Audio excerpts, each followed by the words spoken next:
Welcome to Family Twist. Today's episode is one Kendall and I have been reflecting on because it pulls together so many of the things that we talk about on here, but it does it in a way that feels almost cinematic.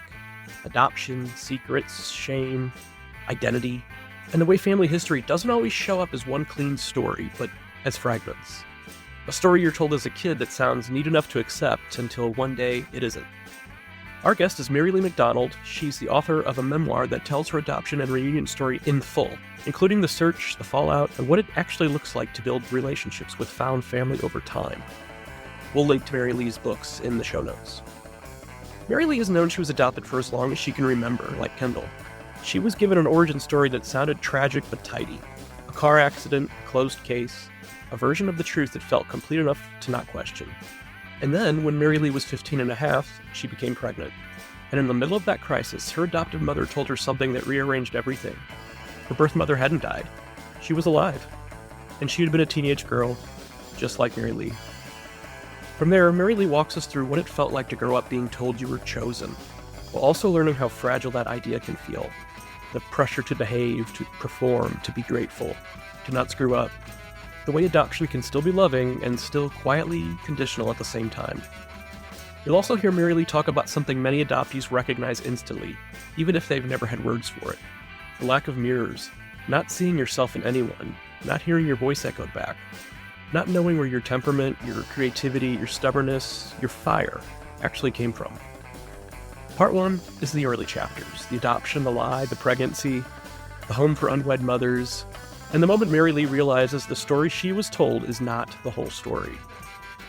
And in part 2, we follow her into the search, the reunion, and what comes after the reunion, when DNA gives you connection, but you still have to build shared history from scratch. Here's part 1 of our conversation with Marylee MacDonald. Well, Marylee, welcome to the Family Twist podcast. Thanks. It's great to be here. Well, we're excited to have you, and thank you for reaching out to us because part of our mission is sharing stories about adoption, adoptees, and every story is different, but then we find every story's got some similarities as well. So can we start off talking just a little bit about your adoption? Yeah, sure. Like Kendall, I knew from the get-go, from as early as I could crawl under the bed and find the desk funnies, I think I knew I was adopted. It was always almost part of my identity and made me feel special. I think there must have been a coaching system instigated by social workers and adoption workers that said, in order to prevent the child from being traumatized, you must tell them that you chose them rather than a regular parent who didn't get to choose their child. You just had to choose whoever they might have had. Well, that, of course, is a total myth because what can be chosen can also be unchosen. You know, on the surface, I bought that as a child. Oh, I was chosen, and it certainly was made to feel very special, given every kind of lesson there was, dancing, art, tap dancing, performance. You name it, I had it. My parents were not wealthy, but we made sure that I did childhood things that would be enriching for me. And at the same time, there were little comments made by my father in particular that suggested there was something not quite right. For instance, the comment I remember, and as an adopted person, you're very hyper attuned to what your parents were saying. Perhaps all children are. But anyway, he made a joke one time about my dark hair and saying that, she was supposed to be Irish, but there must have been some Spanish sailors that jumped off the ship when the Armada tried to invade England. And that's why she's so dark-haired and brown-eyed. Well, it turns out that there are dark-haired Irish people, the Black Irish, right, so-called.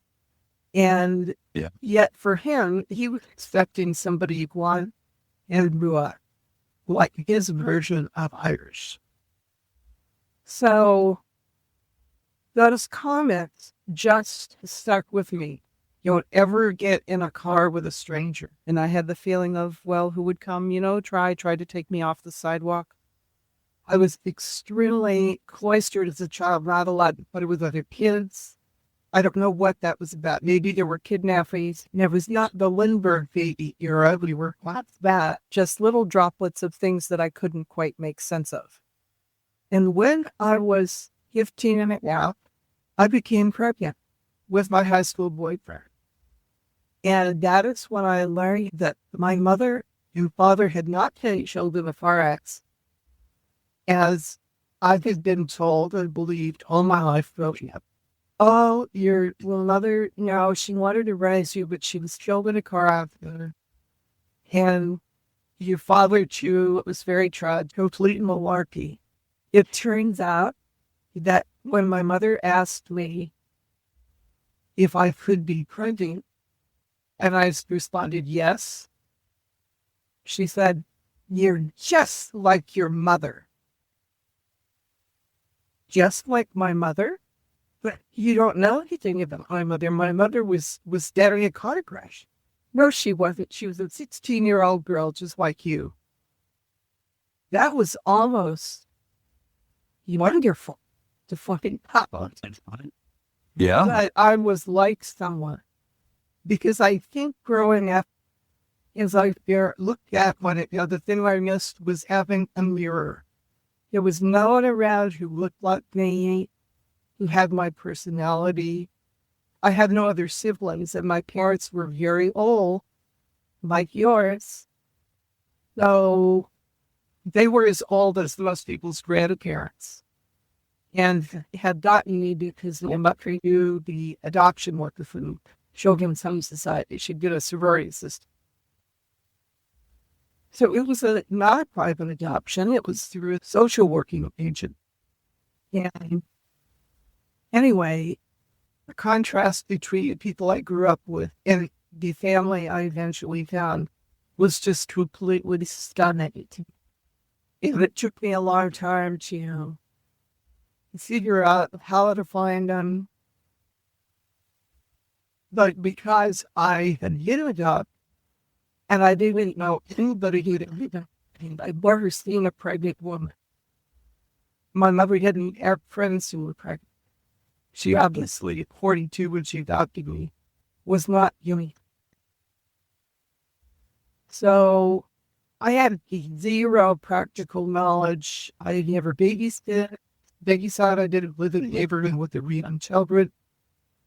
I basically knew the sixth grade version of how babies are formed.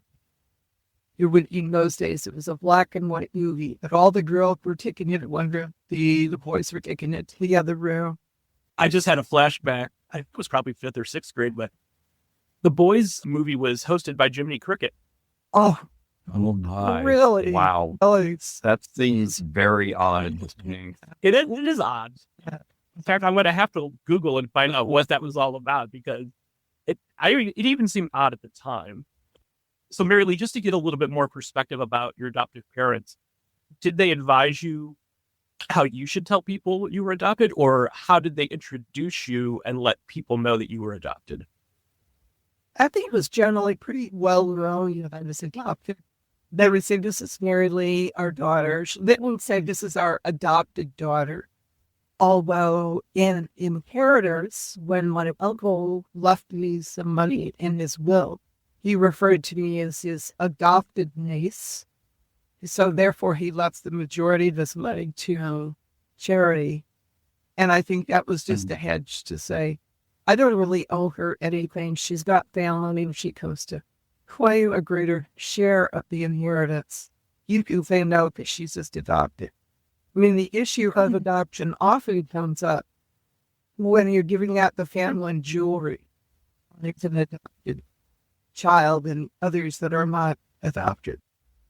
Or standing at a grave.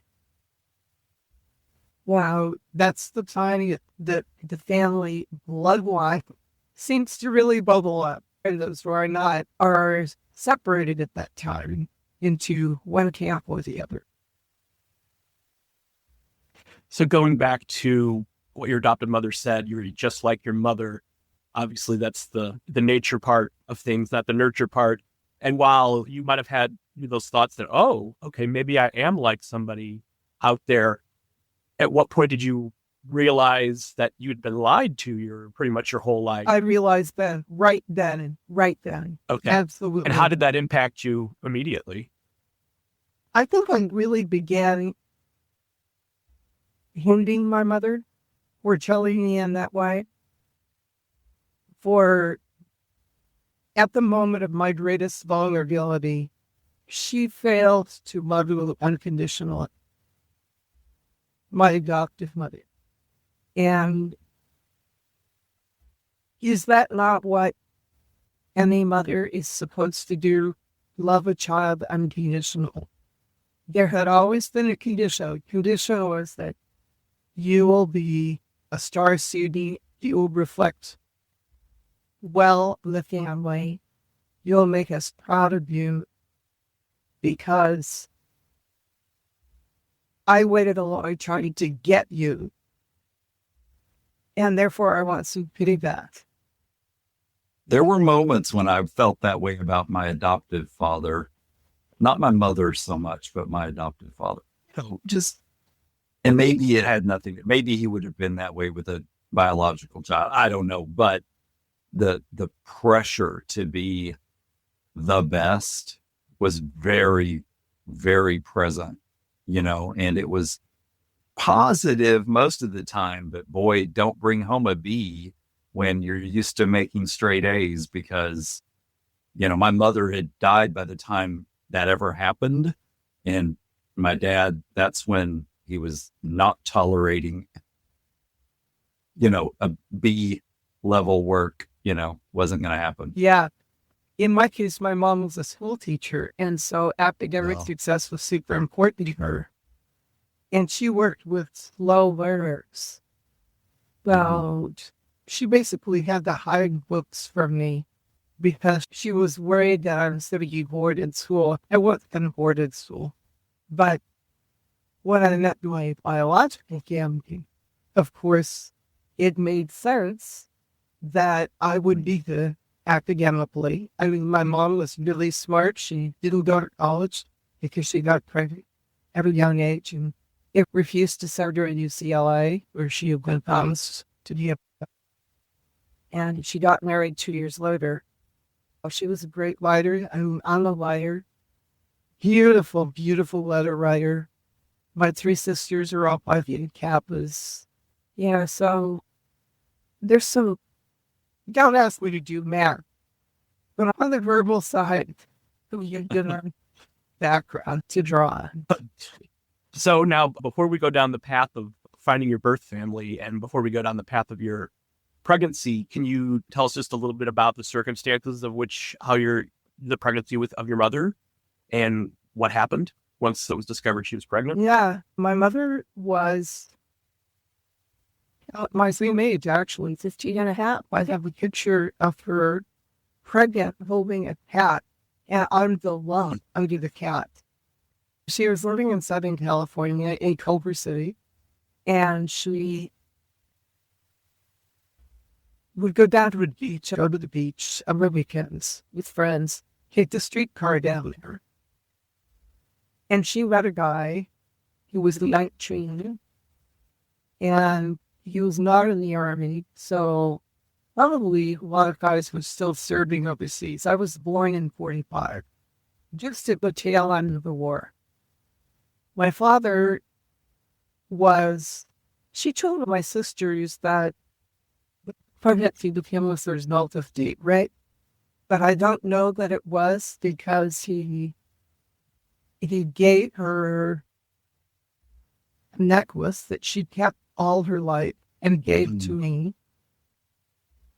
And I think that the man who is the father of all my siblings, my 4 siblings, I think that was a story she made up to tell the family because, I mean, she was just, like being young, completely naive, with on a hot to trot.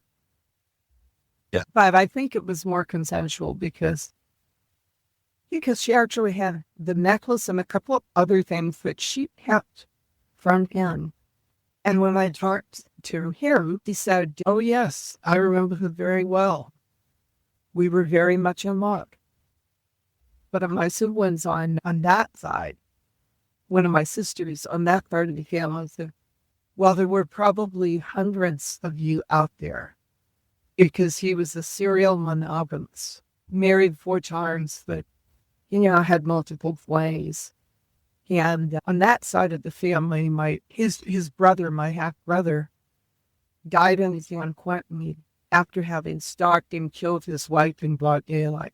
Oh, my. So the thing with finding family like that, part of the family is all in construction and illegal activities, like letting the air out of tires in a parking lot and then robbing somebody and one.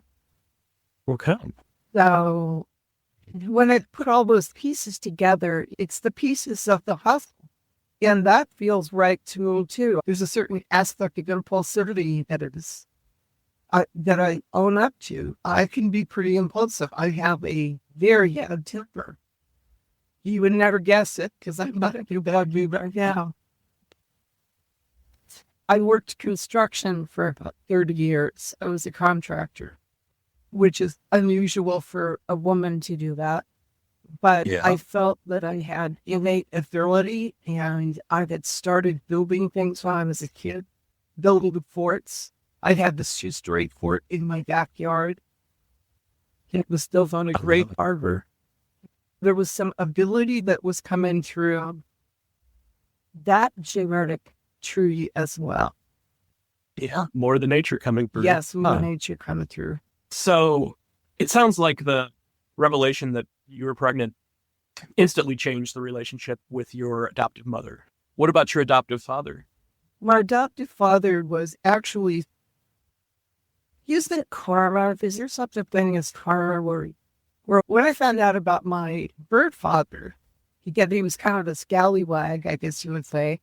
My adoptive father was very much that way too. He was an alcoholic, and he drove around with car chains under his front seat. So in case he had some moment of road rage, he could jump out and he could grab things and swing them like a gladiator at the offending driver. He also had a hammer under his front seat. Violent. My mother got a divorce when I was 13. Okay. So he was not around. I never saw him. He died on Skid Row in Los Angeles. Wow. So he didn't even know that you were pregnant? No, he didn't. And my mom was afraid because she was afraid he would try to get custody of him. So her solution to that was to take me down to Phoenix to a friend like others where I could hide out. And she was very protective. I didn't realize until I looked at it to let her notes how completely terrified she was that he would kind of insert himself back into my life. I think she was afraid that I would be molested. She was afraid that I was getting to the age where he would do something to me. But what he did to me was give me Indian rope burns, punch me in the stomach, things like that to toughen me up. From the time I was 13 on, he was not in our life. He chose lots and got a court order. She didn't really give you any kind of choice in the matter. Like, you were going to the house of unwed mothers. You're going to have this baby. The baby's going to be adopted. She didn't give me any choice, but she also didn't talk to me about it. There was no discussion about it. And in the home, I wasn't talking to her. When we lived down in Phoenix for 2.5 months, I probably said 5 words to her. Can you take me to the library? I hate stamps. I was just totally numb, is the best way to describe it. Numb with confusion, with missing my boyfriend, with uncertainty about what this meant. I was a student and ended up graduating from Stanford with an honors from honors. Yeah, that counts. It's and who he lucked out of my academic track in the middle at the end of my sophomore year of high school, and then just found that the first semester of my junior year of high school, and I whole friend with mothers was just totally disoriented. We had the women there were very nice. Nobody ever talked to me about what I was going to do, surrender or not surrender like that. There were threats of paternity suit. My uncle was threatening my boyfriend with a paternity suit because I was underage. And his goal was to go to West Point, which he eventually did.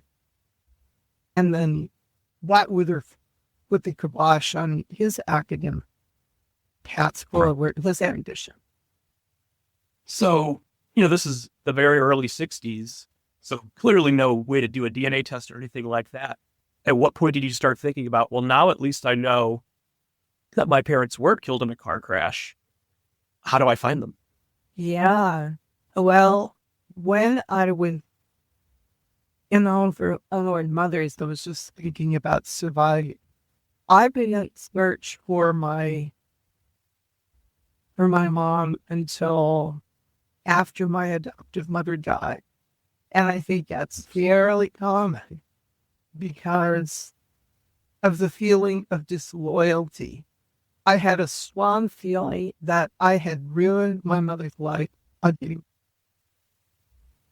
And I had ruined her life. I mean, she actually physically fell apart. She developed a condition called fluidophilia, which is a jerking of half of her body. And so she had to take a 6-month leave from work. And that calmed down while we were in Phoenix. She was a little bit more relaxed. But I think between the whole brouhaha caused by my father, and then followed by my pregnancy, and also the death of her mother, which had occurred between the time my father left and I got pregnant.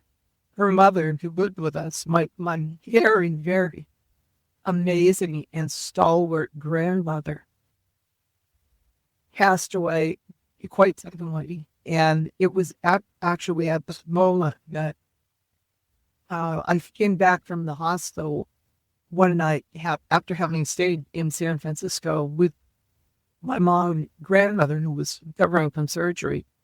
My mom said, well, why don't you go, Mom? You've been up all night. So I said, okay, but how? She said, well, you could take her bus. Do you know anybody who pick you up at the bus station? He said, yeah, I just left this guy at youth club, and he could probably pick you up. And actually, that was how I got hooked up with my husband. This guy barely knew, but he did pick me up at the bus station, and the rest, 5 children later. Wow.